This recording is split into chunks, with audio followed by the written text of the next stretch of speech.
This is Walt Disney World Today. Give us 5 minutes and we'll give you the world. It's Wednesday, July 26th, 2006, and this is episode number 131 of Walt Disney World Today. I'm Matt Hochberg from MGMstudios.org, and today is my half-birthday. Live from Spooky Mahoof Jail, it's Len Testa, the unofficial guide to Walt Disney World. Len, what is Spooky Mahoof Jail? First, let me just apologize to all of our listeners. This diversity moment is brought to you by my wife. Fantastic. Now, apparently, the whole thing started. From what I understand, it started with a radio show in Charlotte called Bob and Sherry. And I think after 9/11, Sherry was referring to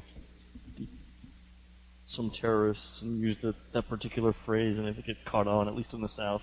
I could be completely wrong on all of that, but if you don't know what we're talking about, just listen to episode 129. Yeah, again, it's just one of those. Another proud moment in the Testa household. Yeah. All right, great. Also on the show today is Mike Newell of Mouse World Radio. Welcome, Mike. Never been to Spooky Mahoof Jail, thank you. Jail.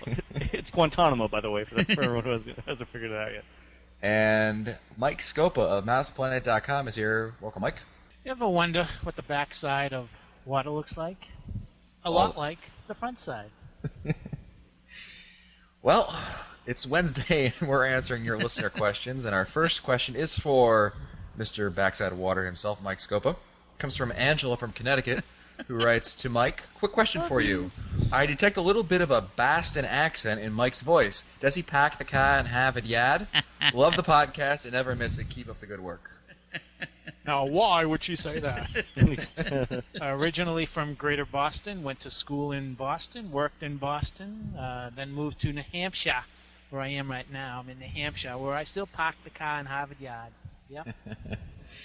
Our next email is from Jay from Saco, Maine, who writes, Hey guys, great podcast. I was wondering about the panel's opinion on the best moderate resort that Disney World has to offer.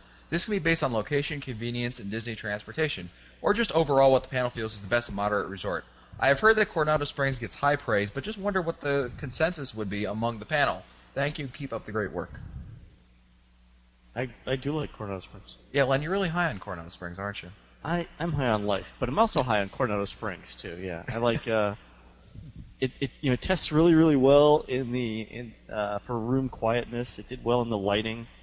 On the last unofficial guide, all the mattresses have been replaced in the last couple of years. The pillows tested for fluffiness fairly well. The one downside is. Oh wait, Len, I've got a recommendation for the unofficial guide. Can I sneak it into the show? Sure, go ahead. Carrie wants to know if you could have a recommendation for hotels based on whether or not they tuck in the sheets into the bed. Oh, I love it. Yeah, because you get in sometimes and it's like you're trying to get into an envelope. I understand completely. Go ahead. I just wanted to go off on that tangent. Nothing better than a good tuck, I say. Oh, God. Is that another beep? I gotta do another beep. Another beep. Coronado Springs, I give a little high praise to. I think I've heard some great stuff about it. Nothing bad about it. Let's put it that way. But I'll also recommend Port Orleans French Quarter for its really small size. I just don't like the food court. Yeah, and the bus transportation leaves something to be desired. Yeah. Yeah, but what are your other guys? Mike Scopa, what do you think?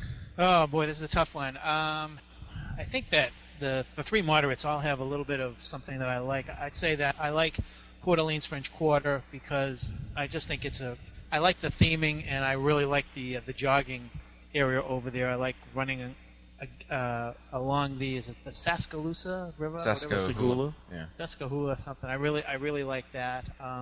I do like the Caribbean because it's bright and it's cheerful, very colorful. I really like the Caribbean because of that. Coronado Springs, I don't like it because it has a convention center. And when I go to Walt Disney World, I don't want to see business suits. I don't want to be reminded of work. I just, don't want to deal with that. I also think it's spread out so crazily that it's very easy to get lost in Coronado Springs for the first time. Coronado Springs, we should also mention, is the only moderate resort with room service. Is it really? Yes. Is it really? Because they have the convention and everything. Right. Cool. So I don't think Coronado Springs sounds fine. I really don't think we have anything. I mean, we said what we have a problem with Port Orleans. But I think I don't like the food court at all at either Port Orleans, and I like French Quarter because of the intimacy, but I don't. Sure. I wouldn't stay there over Coronado Springs. I do like Caribbean Beach, and I know no one mentioned it, but you know what I like? My favorite thing about Caribbean Beach is they still have those old-time air conditioners in a lot of the rooms. The ones where with a dial.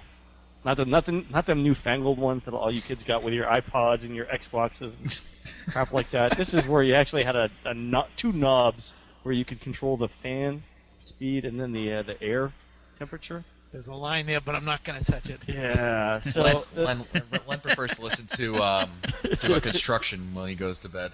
So it's that's just it. You get this white noise, and it's not like a gentle hum. It's more like, and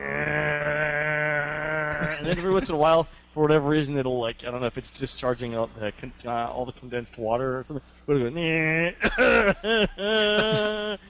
but if you like white noise when you sleep, man, it's just like you're passed out. The drool coming down out of your mouth on the pillow. It's wonderful. I like Caribbean Beach quite a bit. Don't get me excited. Exactly. Our next email comes from Jamie from Jonesboro, Arkansas, who writes, hello there. First off, just want to say that I enjoy your podcast and listen as much as I can. You guys have great tips, which brings me to my question. My boyfriend and I have just booked our Disney trip for the week after Christmas, his first trip to Disney, by the way, to stay at Coronado Springs Resort. And I just listened to the... don't say there. What a terrible place. Oh, my God. No, just kidding.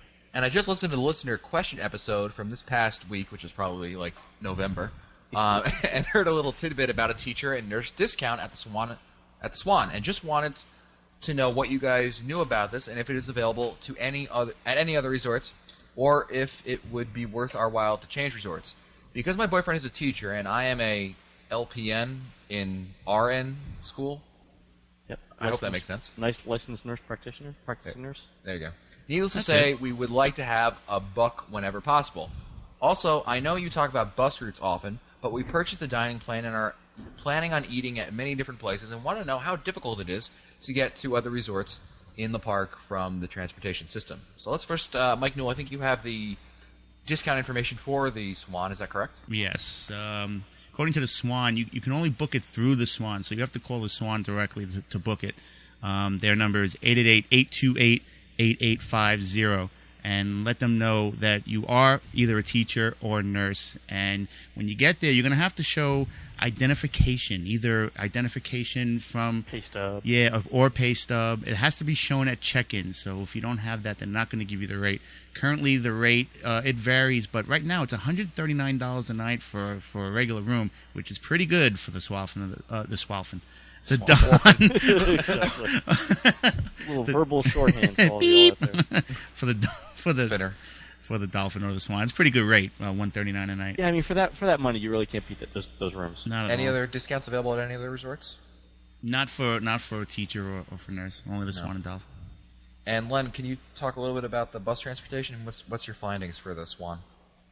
The Swan and Dolphin, they're absolutely fine. They're Disney transportation, just like anything else. I don't know if the transportation to Epcot is that great.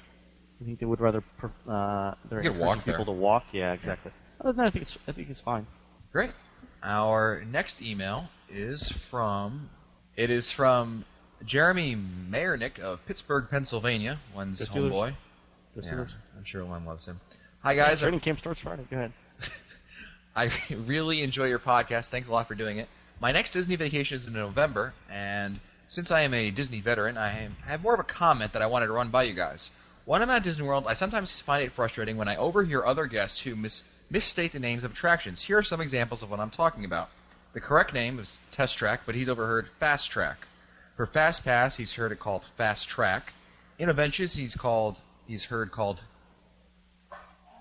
Innovations. Yeah. It's Tough to Be a Bug. He's heard it called A Bug's Life. Disney MGM Studios, he's heard called MGM. And the Magic Kingdom, he's overheard being called as Disney World. Yeah. There's also the following infamous line: "We aren't going to Disney World today. We're going to Epcot." Am I the only one frustrated by this? I'd be interested in hearing other misstatements you may have been aware of that you've been overheard by other guests. Thanks again, and keep up the good work. My favorite all-time misnamed attraction is Mickey's Judgment Tent instead of Mickey's Judge's Tent. Well, apparently you go in and All will die. Exactly. Like Mickey's up on the throne, you know, with a little high-pitched voice. You will die! Exactly. Mickey's judgment is like there's smoke all around. Kids don't want to walk up there. I think that would just be hysterical. Our next email is from Paul from Mount Laurel, New Jersey. Walt Disney World Today and audiobooks have made my investment in the iPod worth the investment. Thanks for the show and keep up the good work. Next year, we are planning our 14th trip to Walt Disney World.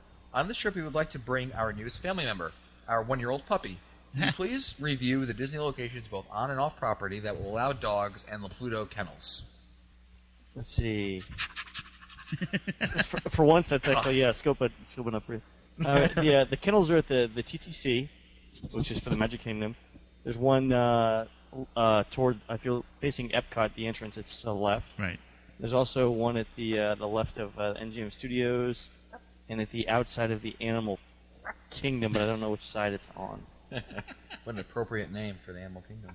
No, really. Just let him But go. the deal is this: anytime you travel with your pet in Florida, you've got to have vaccination documentation, so proof of vaccination and immunization, including there are a couple specific diseases for dogs you have to show proof for of vaccination against. They don't take advance reservations, so you got to show up early every day. The kennels are open. Is someone whimpering in the background? It's Scopa. Carol just walked in. I was going to say, Matt, just tell your girlfriend the show will be over momentarily. It's 9 o'clock. Illuminations are just starting. Exactly. The unofficial guide goes over this. You really you have to bring your own food. You have to walk your own dog. They'll actually board things other than dogs too. They'll board like mice and gerbils and snakes and stuff like that. But you've got to bring the food and handle the pets yourself. Okay, great. Do you have any recommendations about places off-site besides the? You haven't heard anything bad about the Disney kennels, have you? No, in fact, we've my brother's kept his dog there a couple times, no problems at all. Basil the dog. Great. Our next email is from Jennifer from Mississippi. Hi there. We will be spending 6 days in Walt Disney World the week after Thanksgiving 2006 at the Animal Kingdom Lodge Standard Room. What do you think about the pirate cruise for my 6-year-old son? Is it worth it, or should I just stick to the parks and the resort? He's more into reptiles than into pirates. Also, a friend knows a VIP at the Wide World of Sports. Any suggestions for things to beg for? Thanks and love y'all. If he's not really into pirates, then I'd save the money. I wouldn't do it. I think that's a safe suggestion right there. I mean, it's like sending him to like ballerina camp or something, you know? It's not that bad. Come on. About ballerina. Ballerina camp and pirates. Yeah, I can see how they're both the same thing. Len, have you heard anything about the pirate? Can you give our listeners some background on the pirate cruise? Actually, I don't know much about it. We'll have to have some listeners write in and give their experiences on it, because I know a couple that have done it. Okay. Well, if any of our listeners know about it, please post in our show notes in the comments section about that. Wide World of Sports. Anybody? I know that she'll be going Thanksgiving, so she's not going to be there for spring training while the Atlanta Braves are there. I mean, they have a great facility over there. What are you going to ask for? I mean, like a free power bar? What are you going to... I mean, what could they possibly have to give? That's my question. I mean, yeah. I'm all for asking. What are you going to ask for? Sure. Well, we can recommend, Len, I think you would back me up on this, the All-Star Cafe over there is pretty good. Oh, yeah, if you can get free food, yeah, like a free drink voucher or a free sandwich or something? Yeah, I mean, if that's... That's an idea. I'm sure they've got free meal vouchers over there somewhere. Our next email is from Diana Wicks of Johnstown, Pennsylvania. Another Pennsylvania person. Watch out for the floods. Hello, all. As always, great job on the podcast. I just wanted to make a quick comment on your character dining episode. My family tends to get a little motion sick, and we never took this into account when we were booking our character dining experiences. However, one time we were at the Garden Grill in the Land at Epcot, and due to the entire restaurant moving, we got a little queasy. Once we were back into the darker inside of the restaurant, the parts where you can see into the actual land ride and other plant parts, we were fine. It's just something to keep in mind if you're booking a meal with people who tend to need their Dramamine. Wow, because that really doesn't move fast at all. I mean, it's got to move at like 2 or 3 miles an hour. Well, wow, how about that? Wow, I mean, it's Mission Space and the Land that just makes people really sick. Yeah, it's the Mission. Exactly, those are the two. You know. Wow, that's interesting. Yeah, I mean, and Dramamine. Huh. Well, I mean, I wouldn't have thought about it for that. That's interesting. Our next email is from nobody because they didn't put their name in there. Hi, nobody. Oh, I'm sorry. It's Rob from Hillsborough, New Jersey. It helps if I can read these emails. Rob is a freshman at Kutztown University in Pennsylvania. What is with all these Pennsylvanians Woo, over go here? Steelers! Hey, how original, Len. Thanks. He's 19 years old, and sometime in the future, myself and my two best friends will be embarking on a trip to Disney World. My family has been Vacation Club members for about 5 years now, and we usually stay at the Wilderness Lodge. My friends and I were debating which resort to stay at. We either want to stay at the Wilderness Lodge or the Boardwalk. We are all 18 years old, so food and other items will have a budget. Can you help us decide on which resort would be the best for us? Thanks, and keep up the good work. The Wilderness Lodge is going to be much less expensive than the Boardwalk, but if you're on a budget, I think the Wilderness Lodge and the Swan and Dolphin are going to be roughly the same price, right? Wilderness Lodge. Wilderness Lodge is sort of like a Moderate really deluxe. upscale moderate. I'm going to recommend the Boardwalk. I mean, these kids are 18 years old. You got Yeah, but if money's an issue, then you're looking at like $170 a night, or there's a couple $100 difference there. well, it sounded like, if I'm from the email, and this is speculation on my part, that the resort wasn't so much the issue; it's the issue of what's around and dining options. I think they'd have a better. I know money is an issue, but I'd still recommend Boardwalk. Well, wouldn't the What's- most what is expensive this? restaurants be around Boardwalk in Epcot? Than Well, but would there's be more at the there's more Wilderness? dining options. That's what I was thinking. Yeah. I mean, you got ESPN Zone. I mean, I'm assuming that they're the typical 18-year-old that enjoys all things sports. And you're right. You can walk to Epcot and MGM, two parks that are going to have the bulk of the attractions that they're going to enjoy. I mean, if When assuming Matt, when is he going? he didn't indicate in his email when he was going It was just he said next year. in the future. Yes, next year. Well, here's an interesting thing. He said he's been there before, and his family is DVC members. That's right. And did they say their home base is Wilderness Lodge? It sounded that way. He didn't say that it was, but they've stayed at Wilderness Lodge multiple times. So he would know what Wilderness Lodge is, and I'm just not sure exactly how we can help him. If he already has that reference. I guess he's trying to figure out if Boardwalk would be better than Wilderness Lodge, since he knows Wilderness Lodge, but he doesn't know Boardwalk. But like Glenn said, money-wise, the room's got to be higher at Boardwalk. The least expensive room at Boardwalk is going to be $100 a night more, so about 50% more. $205 for Wilderness Lodge versus $305 for Boardwalk. Yeah, save at Wilderness, and you can have better meals. Yeah, and it's about $100 a night, so it depends on how you're gonna. Yeah, I mean, so that makes up for a lot of food. Sure. We got time for another email here. Our next email is from Deb Miller of Hockenson, Delaware. Go Steelers! Beat the Steelers. Hi guys, I love the podcast. It really helps to make my commute to work shorter. I know that you don't think the PhotoPass is a good value. Now that the PhotoPass CD has been introduced, can you give more details about this and exactly what it is and where it can be purchased? Is it a better value now? I'm thinking that if I took advantage of getting more photos put on it and developed on my own, it might be worth it. Thanks for your input. Len, you and I are the most vocal, I think, about this, and we've got some questions about this in the past. Why don't you first, before you vent your frustration about this, why don't you first explain to our listeners what the CD is for the PhotoPass? So the CD is a collection of all of the PhotoPass photos that you've taken throughout Walt Disney World, conveniently put for you on one piece of media to take home. So rather than having to lug around individual photos or remember everything, it's sort of like a souvenir keepsake. Does that make sense? And it costs $99, flat fee. $100. Yeah, I was getting there on that. Yeah, it was $100. Which is why Len and I believe that it's a terrible value, and that your money's better spent just buying a digital camera and doing it yourself. Right. Yeah, I mean, clearly that's one of those things where you should buy the memory card and then upload them to like Snapfish or something. Yes, I agree. Yeah, and I mean, if you're concerned about getting the photos that the PhotoPass people take, you can give them your camera, and they'll take the picture for you. Yeah, and they pretty much have to. So. Yeah. So, I mean, we just can't. I just wasn't really happy with the photos that I got when I did PhotoPass, and that's the thing. I mean, to spend $100 and to get, at least if you're taking your own photos, you can review them, you can delete the ones you don't like. You can retake them. But if you're in line waiting for Mickey Mouse like I was, there's a lot of pressure, to take your photo and move on, and to sit there and to ask somebody to go through the photo with you to make sure that it's not blurry. No one does that, and everyone. It would make the lines too long.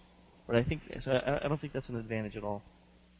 Well, I'm just thinking that there are some of our listeners who are fervent advocates. Fervent? There you go. That's your SAT They've word got for the fervor and they're reverent at the same time. It's fervent. There. It's a reverent sort of fervor. It's like fervor, but it's respectful. It's like staying at the Swalfin Hotel. It's the Swalfin. Exactly. Anyway, some of our listeners are quite they're quite high on the PhotoPass CD, and but feel free to post your opinions in this episode's comments in the show notes section. Do they walk around the park too? What's that? Do they walk around the park taking pictures too, or are they only like in the front entranceway? And they're around there, but they're usually in the photo spots, like in front of the icons and things like that. But so if you wanted a picture in front of, let's say, the sci-fi, dining, no, they're not going to be there. No. Okay. There you go.